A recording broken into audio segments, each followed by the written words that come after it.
观众朋友、网友朋友，大家好，我是付前少。最近，台湾自主研发的云峰飞弹在屏东九鹏基地进行了试射。这款导弹被称为无限高的特种飞弹。美国战略及国际研究中心对此呢大声叫好，称云峰飞弹为台湾的战略资产。这是台军落实重城下阻、源头打击、决战境外战略的关键性的一款武器。美国过去呢对台湾地区开发远程导弹是有限制的，但这一次它不但不限制，反而叫好，企图呢让台湾地区成为它遏制中国大陆的马前卒。那么这款被台湾地区当局所吹嘘的决战境外的战略性的武器，到底有些什么能力？它的技术水平如何呢？曾经担任台湾雄山飞弹项目总工程师的张成向媒体透露说，这款导弹不仅可以避开多数防空导弹的拦截，而且可以打击解放军第二线的机场，甚至呢能够打击东风15短程弹道导弹的基地。那么这款导弹是否按照他的说法具有这样的能力呢？从台湾地区媒体所透露的信息看，它是一款超音速的对地巡航导弹，动力装置采用固体推进剂的冲压发动机，其最远射程大约在1200公里左右。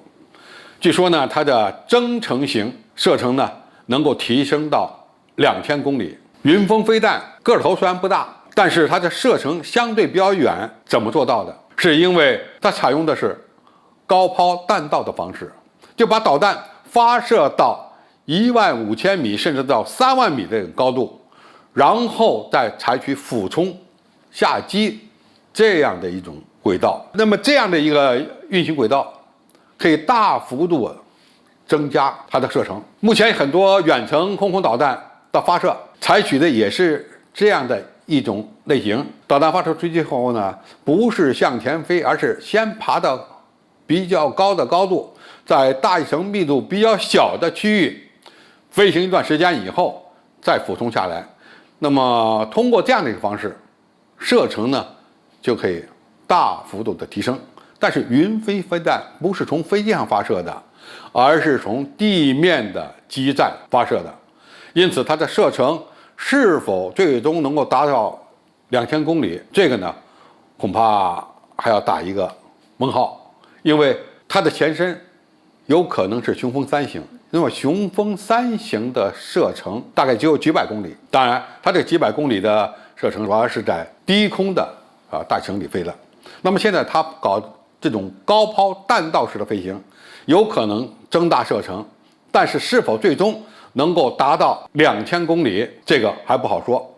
好，姑且我们认为它能够达到2000公里，那么是否就很难拦截了呢？这个呢是台湾媒体所宣传的一个特点，因为它飞得高，而且飞行速度比较快，能够超音速2倍到3倍，很难拦截。可以想，如果你采用的是高抛弹道，飞到高空以后俯冲，那么很容易被雷达发现，因为雷达对低空目标的探测距离是有限的，低空离海飞行最远探测距离也就是40-50公里，但是对高空目标的探测距离就可以大幅度提升了。那么云峰飞弹它本身呢不具备雷达隐身能力，因为它的四周配有冲压发动机，还有弹翼，雷达反射截面相对比较大，容易被发现。那么被发现了以后，我们用远程弹道导弹是可以对它进行拦截的。那么在末端呢，用近程导弹和中程导弹也是可以对它进行拦截的。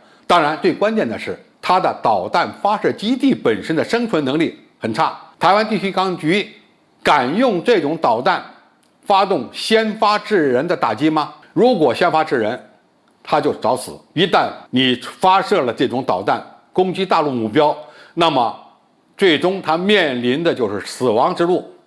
那么如果不敢先发制人，一旦武力统一台湾的时候，这些导弹基地必然会成为首先攻击的目标。因此要想靠1-2种先进的武器试图实现以武拒统的目标是根本办不到的。对此，台湾当局应该好好的掂量其后果。只有走和平统一之路，才能避免被武力统一。